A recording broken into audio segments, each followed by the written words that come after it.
بسم اللہ الرحمن الرحیم۔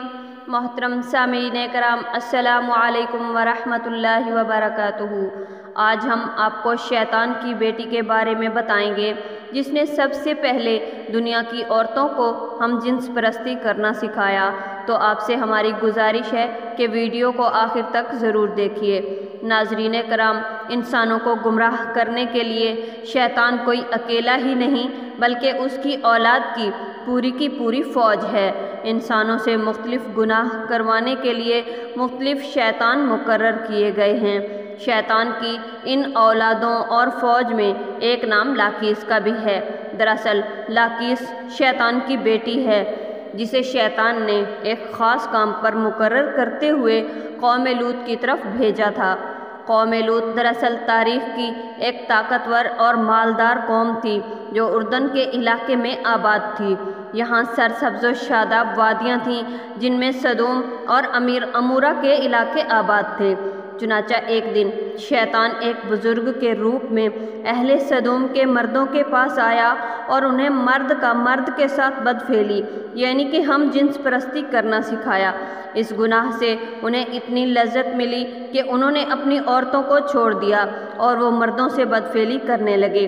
یہاں تک کہ کوئی اجنبی شخص بھی ان کے شہر سے گزرتا تو اسے پکڑ لیتے اور اس کے ساتھ زنا کرتے، اور کوئی مسافر بھی ان کے شہر سے بچ نہ پاتا تھا۔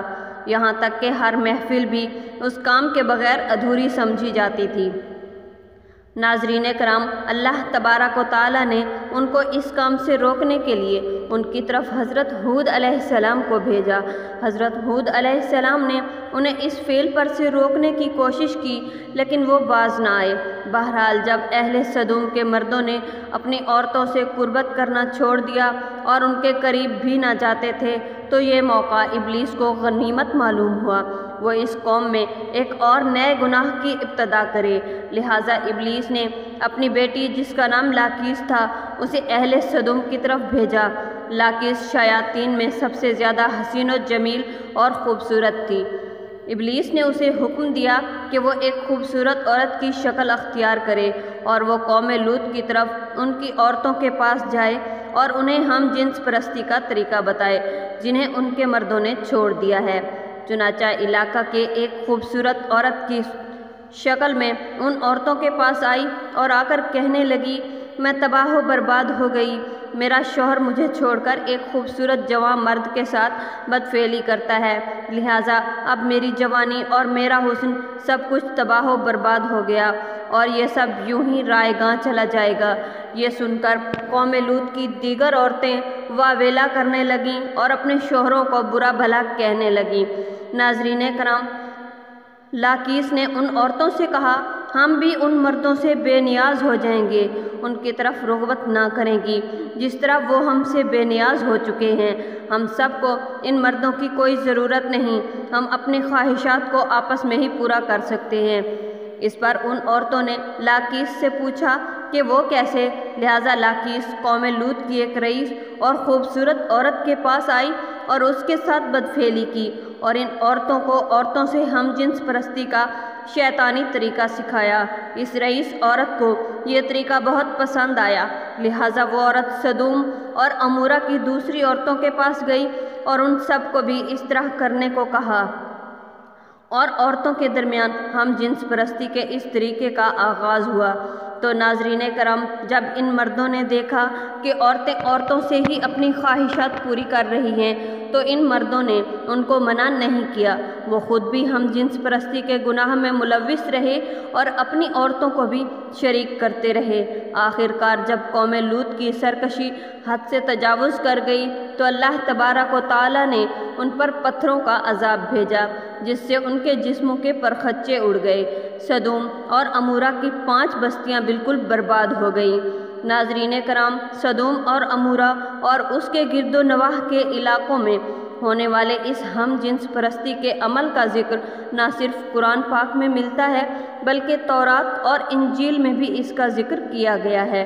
اس کے علاوہ قدیم یونان کے ریکارڈز میں بھی سدوم کے گناہگار شہر کا ذکر ملتا ہے، جس کے مطابق سدوم اور عمورہ تاریخی انسانیت کے وہ پہلے علاقے تھے جس سے ہم جنس پرستی یعنی کہ ہومو سیکشولیٹی کا آغاز ہوا، اور ابلیس کی بیٹی لاکیس جس نے بعد میں اس گھناؤنے گناہ میں اضافہ کرتے ہوئے سدوم اور عمورہ کی عورتوں کو بھی ہم جنس پرست بنا دیا، جس سے جدید دور میں لیسبین کمیونٹی کا نام دیا جاتا ہے۔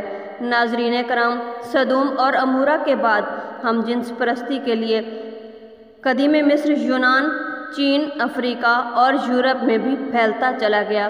دور جدید میں یورپ اور امریکہ نے ہم جنس پرستی کے سب سے زیادہ حمایت کی، جو ترقی یافتہ معاشرہ میں بھی بحث کا موضوع بنا، اور اس گھناؤنے جرم کو حقوق انسانی میں شمار کرنے کے مطالبے کیے گئے۔ دراصل اللہ تبارک و تعالیٰ نے ہر جاندار کے نر و مادہ جوڑے پیدا فرمائے۔ یہ نر و مادہ جوڑے نسل کی بقا کے لیے ان کا آپس میں جنسی ملاپ قدرت کے قانون کے عین مطابق ہے۔ انسانی قانون میں کسی حال میں قانون الہی کا بدل نہیں ہو سکتا، اور قانون الہی کے فائدے اور برکات کو کسی سے بھی انسانی قانون کے ذریعے حاصل نہیں کیا جا سکتا۔ آج اس گناہ کے حامی ہومیو سیکشولیٹی کو لیسبین کمیونٹی کا درجہ دینے پر خوشی منا رہے ہیں اور داد تحسین حاصل کر رہے ہیں، لیکن قرآن و حدیث ہمیں یہ سبق دیتی ہے کہ قوم لوط علیہ السلام کی قوم بھی اسی طرح خوشی منا رہی تھی اور وہ بے حیائی کا مظاہرہ کر رہی تھی، لیکن جب اللہ کی پکڑ ہوئی تو وہ قوم نیست و نابود ہو گئی۔ ناظرین کرام، یہ تھی لاکیس کی مکمل داستان جس نے عورتوں کو ہم جنس پرست بنا دیا۔ دعا ہے کہ اللہ تعالی ہمیں اس گناہ سے بچنے کی توفیق عطا فرمائے اور ہمیں اس گناہ سے محفوظ رکھے۔ آمین ثم آمین۔